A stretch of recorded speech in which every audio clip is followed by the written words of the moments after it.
Uma dúvida que muitas pessoas chegam para mim e perguntam: Vinícius, como é que funciona a pipeline? Como é que eu vou trabalhar no estúdio? É possível trabalhar no estúdio grande só com Blender? Eu preciso saber mais, eu preciso saber Houdini.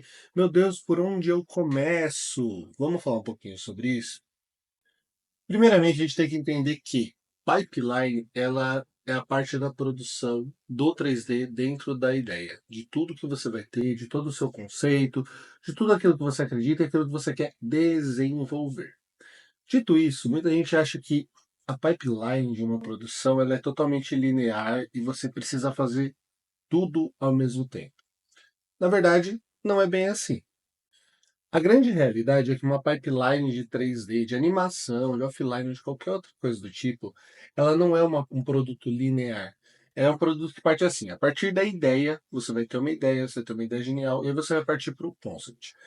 A partir dos concepts, você vai ter o storyboard e o editorial, onde você vai ter toda a parte de criação, de história, de como funciona, funcionando para você depois entrar na animação. Ao mesmo tempo, você vai precisar produzir os assets 3D.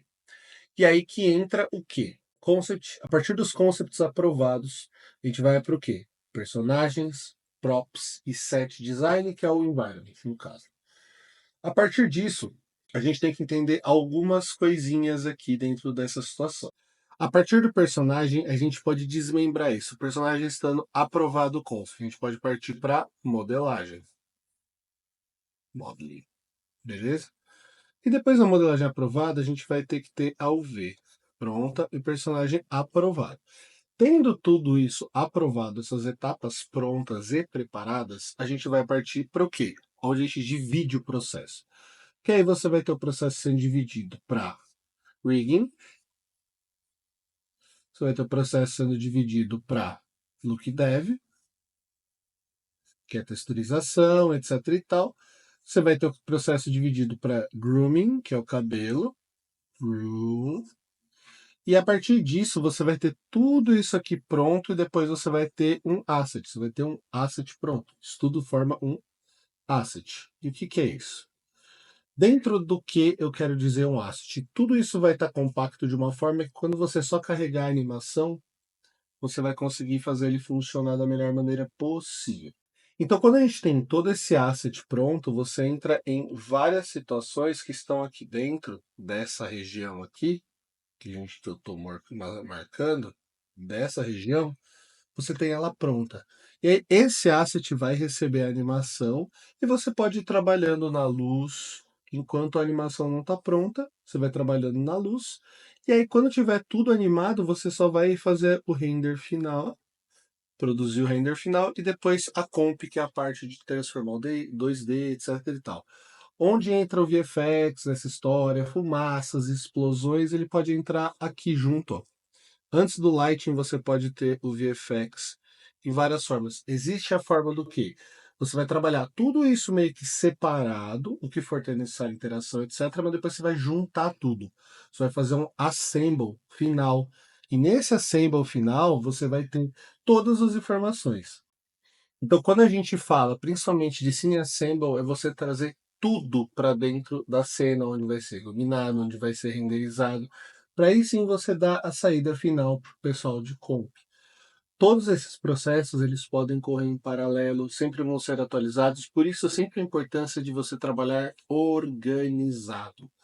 Trabalho organizado, o trabalho limpo, o trabalho bem feito, o trabalho muito bem organizado, respeitando as convenções e as nomenclaturas, ele facilita demais o nosso processo.